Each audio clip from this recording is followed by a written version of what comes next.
নমস্কার। তো আজকে যে ভিডিওটা নিয়ে এসেছি এটার বক্তব্য হচ্ছে যে আগামী যেটা 16 এবং 17 অবশ্যই 16 এবং 17 মার্চে ফুড এসআই এক্সাম হবে। তো সেই ফুড এসআই এক্সামের এই কম সময়ের মধ্যে আপনি কিভাবে প্রিপারেশন নিতে পারেন যাতে আপনাকে কোনো টিচার বা এই সমস্ত কিছু না লাগে। তো সেই হিসাবে আমি আপনাদের বলবো, আপনারা অবশ্যই জানেন, বলার কিছু নেই, সেটা হচ্ছে এই যে 50-50 মানে 100টা প্রশ্নের মধ্যে 50 অ্যারিথমেটিক কাম জিআই যেরকম ম্যাথ আছে, আর 50 হচ্ছে জিএস বা জিকে আপনি যেরকম বলেন জিনিসটাকে। তাহলে এক্ষেত্রে আমার বক্তব্য হচ্ছে আপনি 50টা জিকের মধ্যে 40 বা 45টা কমন কিভাবে পেতে পারেন। স্যার আপনার বই কিনে না না না আমার বই কেনার দরকার নেই। এর জন্য আপনাকে যেটা করতে হবে, WBCS প্রিলি যেটা আছে, যেটা 2021, 2022, 2023 এর মধ্যে এই 3টে বছরের কোশ্চেন্স, প্রিলিমসের কোশ্চেন্স যদি আপনি মানে ইংলিশ আর কারেন্ট অ্যাফেয়ার্স এই দুটো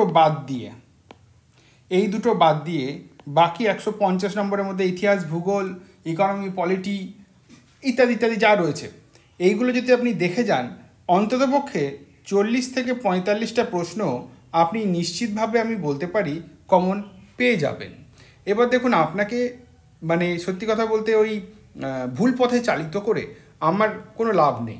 আপনি করে দেখুন, বা আপনি প্রিভিয়াস ইয়ার্সের যে কোশ্চেন্সটা আছে, ফর এক্সাম্পল হচ্ছে ফুড এসআই এর প্রিভিয়াস ইয়ারের যে কোশ্চেন আছে, সেই কোশ্চেন্সগুলো যদি আপনি জিকের পার্টগুলো দেখেন বা জিএসের পার্টগুলো দেখেন, 4টে বা 5টা এরকম প্রশ্ন পাবেন আপনি, যে প্রশ্নগুলো মানে কি বলে কাইন্ড অফ কি বলে কারেন্ট অ্যাফেয়ার্স বেস হতে পারে, বা রিসেন্ট পাস্ট, বা হয়তো আগামী বছর কি হবে, এরকম একটা 4টে বা 5টা প্রশ্ন আপনি পেতে পারেন।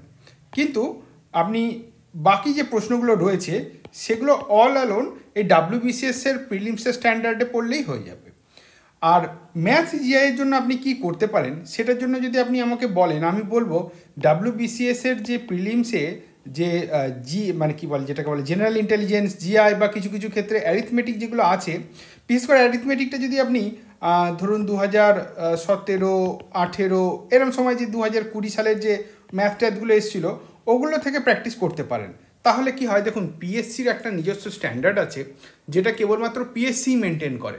আমিও যদি কোনো কোশ্চেন বানাই সেটা হয় পিএসসি থেকে ইজি হয়ে যাবে বা পিএসসি থেকে কঠিন হয়ে যাবে।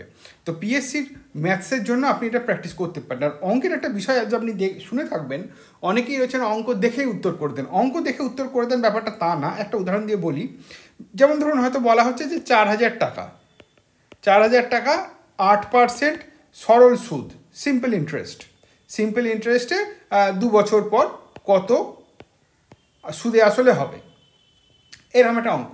তাহলে দেখুন, একটা হচ্ছে 4, একটা হচ্ছে 8, একটা হচ্ছে 2। এরকম 4, 8, 2-এর যে এই একটা মানে কি বলে হিসাব, মানে 4,000কে আপনি 8% করে দিলেন আর 2 বছর গুণ করে দিলেন, এই যে একটা হিসাব, এটা অনেক ছেলেমেয়েরা আছে এতবার অঙ্ক করেছে যে সংখ্যাগুলো তাদের কাছে এতবার এসছে যে তাদের মুখস্থ মতন হয়ে গিয়েছে। তো আপনিও যদি ওই অঙ্কগুলো বারবার করে দেখেন, তো দেখবেন যে সেম সেট অফ ডিজিটস বিভিন্ন ক্ষেত্রে বিভিন্ন ধরনের অঙ্কে, হয়তো সেটা মানে সরল সুদ না হয়ে রেলওয়ে মানে কি বলে ট্রেনের গতিবেগের উপরে হলো, বা বোট স্থির জলে চলছে এই ধরনের, বা কল খুলে দেওয়া হয়েছে এই ধরনের, বা সৈন্য এসেছে 15 দিন ছিল, কতদিন খাবার চলবে, এই ধরনের সমস্ত অঙ্কে দেখবেন সেম সেট অফ ডিজিটস ঘুরতে থাকে। এবার 4 আর 2 সব অঙ্কে থাকে না, কিন্তু বিভিন্ন ক্ষেত্রে জিনিসটা এই থাকে। তাহলে সেই হিসাবে আমি বলবো WBCS এর যে বছরে অঙ্কগুলো ভীষণ কঠিন হয়েছে সেই বছরগুলো না, মেনের কথা বলছি, 2017 থেকে 20 যে মেনের কথা বলছি সেইটার কঠিনগুলো না, যেগুলো মোটামুটি ইজি হতো, যেমন ধরুন 15 সালে, 17 সালে, 18 সালে মোটামুটি যে ইজিগুলো হয়েছে, সেই মেন্সের অঙ্কগুলো সলভ করে যান, আপনার এটাও কাজ হয়ে যাবে, আর প্রিলিমসের এই জিকে করলে এই কাজটাও হয়ে যাবে। আমি আশা করছি এই ভিডিওটার মাধ্যমে আপনার নিশ্চয়ই কিছু উপকার হতে পারে। তো আপনার কোনো বক্তব্য থাকলে কমেন্টে জানাতে পারেন, আমরা চেষ্টা করব সেটার সমাধান করতে। দেখার জন্য ধন্যবাদ, নমস্কার।